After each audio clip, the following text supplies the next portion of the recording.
Welcome to Thriving Your Love, a podcast where we will guide and help you improve your most precious relationships in life.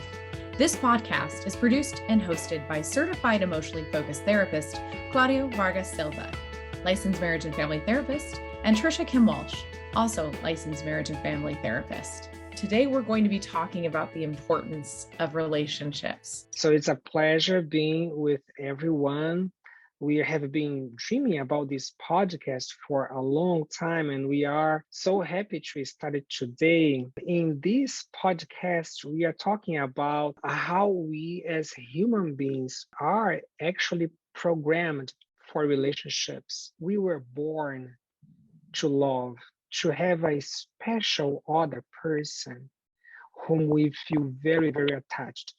We have friends, we have families, we have a lot of people in our lives, but there's always a special one that for us adults is our partner, and for children, their parents. Exactly. And what we are really passionate about in our practice is to understand when there can be conflicts that happen between a child, a teenager, and their family or their parents, and conflict that can happen between two partners that want so much to understand how to get back closer, connected, more intimate. That is what our practice is about, Claudio. And we offer a couples workshop that is dedicated to helping couples interrupt the conflict and to come closer by learning about how conflict can even begin and what we do when we feel like we're not getting our attachment needs met. It brings us back into the childhood experiences of the longings of being special, being important, feeling as though you are safe with your most important people in your life that you love. Some people, there are some ideas that have proliferated because when people don't do well in their relationships, sometimes they think, is it possible that I don't depend on anyone? That I can live alone by myself? And I see some people that get hurt in relationships, and there are even self-help authors and books that talk about these ideas that you shouldn't depend on other people. But the interesting thing is that we are dependent by nature. And when we depend on someone, we can be independent.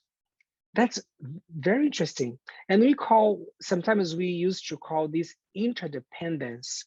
So when we know that someone has our back, when we have this strong connection with someone, we feel strong at the outside. We can face the world with more courage.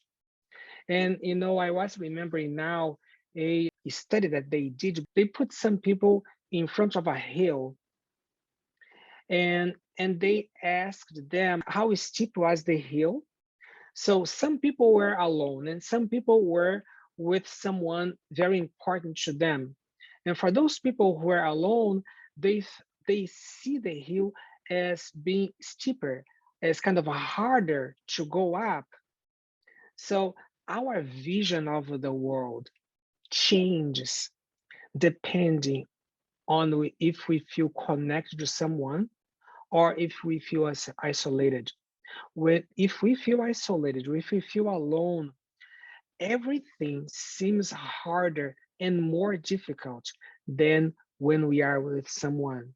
Right. It's a beautiful concept, Claudio. It's such a good reference of this research that reminds us that we as humans are very capable of doing extraordinary things. And we're also reminded that in times of conflict, we can do extraordinarily horrible things. And we see this in our therapy room, Claudio, the things that parents will say to children, the things that children will say to parents. It is a reminder of the desperation of what we do when we fear that we're alone.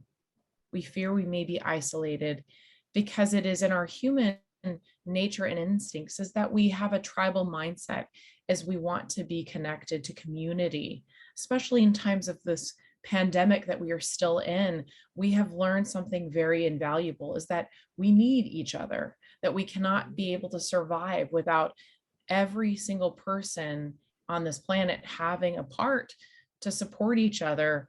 And every job that exists on this planet is important, that we need to Mhm. value the contributions.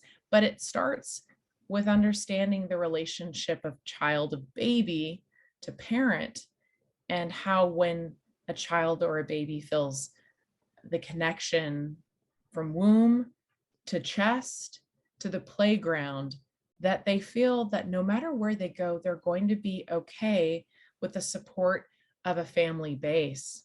And the Mhm. concept of family is very important as we talk about what happens in the brain, Claudio, the importance of relationships, of what happens when the brain does not feel it has a relationship to others, our most Mhm. important caretakers and our most Mhm. important partners. Yes, yes. It's very important to see that our brain is a social brain. Our brain was designed to be optimally developed through relationships. So a child needs to have someone to attach to, and there's a need to have a dance, like the child sends some cues to the adult. And when we have a child and we know how to deal with a child, and we see those faces and smiles and those noises that the child makes, we feel that endearment. We are attracted to the child, and we have a kind of a dance. Even if the child still doesn't know how to talk, but there is some conversation, there is some ebb and flow there, some giving and responding, and this causes the child to develop. The more connection, the closer the connection, the more engaged the child feels with the adult. That means the more capable is this adult of engaging emotionally with the child, the better the child will develop. Right? It's the soothing of the brain because the brain is activated to say that there's something that is wrong, something that there's missing, the necessity of the ability to thrive or the failure to thrive. And that in times of war, as an example, with this research that Claudio, I know we've talked about in our previous podcast, is orphans were able to get their sustenance. They were able to get food, they were able to get clothing and shelter, but they were missing their caretaker. Even though Mhm. they had nuns or they had caretakers that were overseeing them for their basic needs, that orphans were not able to feel the sense of stability because they were shutting down in their connections. They couldn't have that social element, the feelings of safety that meant in their own mental health they were not getting nourished, and their brain as a result of that was in a state of panic. So when we do talk Mhm. about flight, fight, and freeze, that Mhm. these orphans were in a state of freeze. Yes, exactly. Sometimes parents, when they see their children misbehaving, they start criticizing the child, punishing the child, but actually, what the child needs is connection, empathy, understanding, talking to the child. What is happening for you? Are you sad? Are you upset? And as you are saying, this really uh, impacts the brain because we have the limbic system and the amygdala. And when a child doesn't feel connection to the parent, if the child feels alone, abandoned, or let's say when a parent criticizes a child, yells at the child is seeing now the parent as not as someone who comforts or a protector, but the child is seeing someone who seems threatening to the child. And this causes the limbic system to fire and then to have stress hormones. So this idea sometimes that parents think that they need to have authority, and that authority comes with punishment, with yelling, with being hard on the child, that actually causes the child to fire the fight and flight response, and then causes the child to feel disconnected and in danger. And it's not helpful to the child. Right. And we can see the consequences of what happens, Claudia, when a child is failing to thrive because they may not feel that they are of importance in their relationship to their Mhm. parent, if they don't feel that they're being understood, they're not being able to be heard and listened to and validated, that we see the consequences happen at school.